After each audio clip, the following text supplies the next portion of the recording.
இயேசுவில் மிகவும் பிரியமான சகோதர சகோதரிகளே, ஒரு முறை கொல்கத்தா நகர வீதிகளில் பலத்த காயங்களுடனும் உடலில் பல பாகங்களில் உடம்பு ஃபுல்லாக புண்களுடனும் ஒரு நபர் படுத்திருந்தாராம். அந்த வழியிலே பயணம் செய்த பல பேர் இந்த நபரை பார்க்கின்றார்கள். ஆனால் அவர் மேல் பரிதாபப்பட்டு விட்டு அந்த இடத்தை விட்டு கடந்து செல்கின்றார்கள். அப்பொழுது அந்த இடத்திற்கு அன்னை தெரேசா வருகிறார். ஓடோடி வந்து அவனுடைய காயங்களுக்கு மருந்து இடுகிறாள்.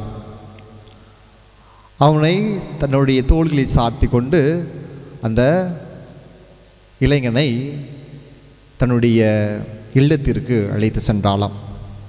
இதையெல்லாம் பார்த்து கொண்டிருந்த மக்கள் இந்த அன்னை தெரேசாவிடம் கேட்டார்களாம், எப்படி உங்களால் மட்டும் இப்படிப்பட்ட செயல்களை செய்ய முடிகின்றது?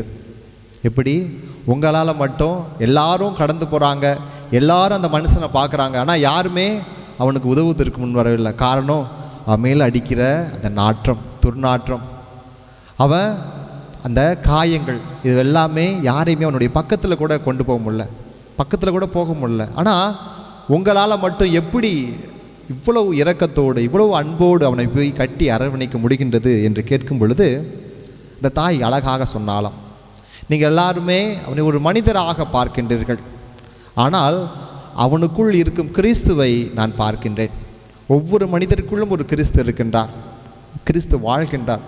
அப்படிப்பட்ட கிறிஸ்துவை நான் பார்த்தேன். அந்த கிறிஸ்துவின் அடையாளமாக, அந்த அன்பின் அடையாளமாக அவனை நான் அரவணைத்து அவனுக்கு அந்த மருந்தை போட்டேன் என்று மிக எளிமையாக பதிலளித்தாளாம்.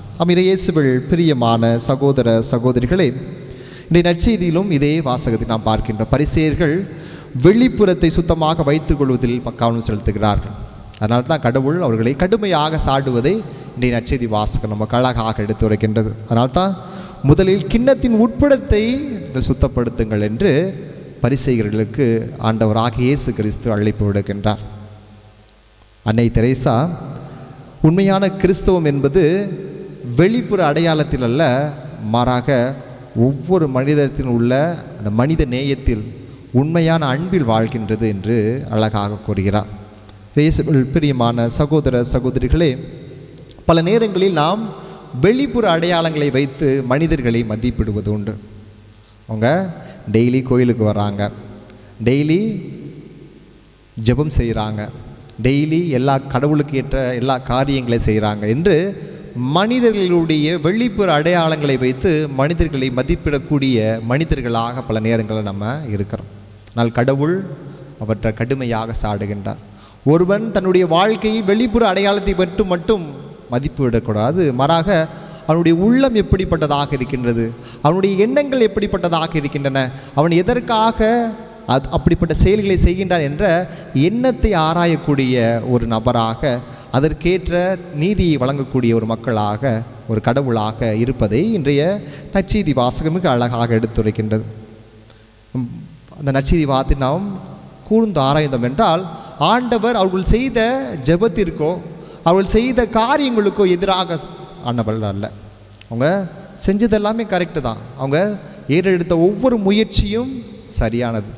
ஆனால் அவர்களுடைய வாழ்க்கையும் அவர்களுடைய ஜெப வாழ்க்கையும் அவருடைய அன்றாட வாழ்க்கைக்கும் இடையான அந்த முரண்பாடைத்தான் ஆண்டவர் கடுமையாக சாடுகின்றார்.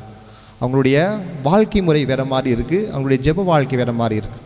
இதான் பல நேரங்களில் நம்மளுமே மற்றவங்க பார்க்கணும், மற்றவங்க என்னைய ப்ரைஸ் பண்ணணும், மற்றவங்க என்னைய புகழணும் என்று நம்ம பல நேரங்களில் நம்ம உலகத்தை ஏமாற்றுகின்றோம், உலக மனிதர்களை ஏமாற்றுகின்றோம்.